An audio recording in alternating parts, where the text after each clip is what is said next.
Hello guys, लहानांपासून मोठ्यांपर्यंत cake असा आहे तो सर्वांनाच आवडतो, सर्वांचा फेवरेट असतो.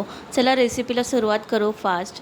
हे बघा, मिक्सरमध्ये मी रवा घेतलेला आहे, साखर घेतली आणि वेलची पूड घेतलेली आहे. ते छान आपल्याला बारीक पावडर करून घ्यायची.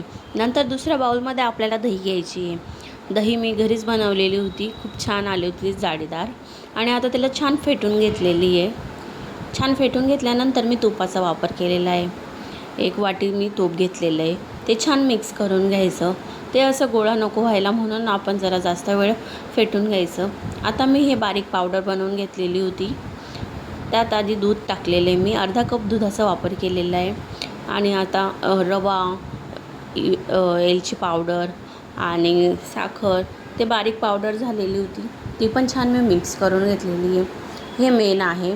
हे छान अशा प्रकारे मिक्स करून घ्यायचं, जास्त वेळ करायचं. आणि आता गाळणी घ्यायची, चाळणीमध्ये मस्त चाळून घ्यायचं. मैदा टाकलेला आहे, मी अर्धीच वाटी घेतलेली होती मैदा. चाळणीमध्ये मैदा पण टाकून घेतला होता.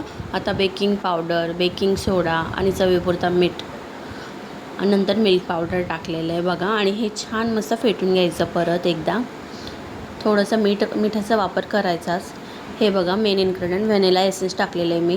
व्हॅनिला एसेन्स टाकल्यानंतर पण छान प्रकारे असं मिक्स करून आपण केक सेट केलेला आहे. ड्रायफ्रूट्स वरतून मी स्प्रेड करून घेतलेले आहेत. केक आता 25 मिनटात माझा रेडी झालेला आहे. ओव्हनमध्ये बनवला आहे मी, बघू शकता तुम्ही. केक किती सुंदर झालेला आहे. आता आपल्या आवडीप्रमाणे केक कट करून घ्यायचा आहे. रेसिपी तुम्हाला कशी वाटली कमेंटमध्ये मला नक्की सांगा. अशाच छान छान रेसिपींसाठी चॅनलला सबस्क्राईब केलं नसेल तर सबस्क्राईब करा. Thanks for watching guys.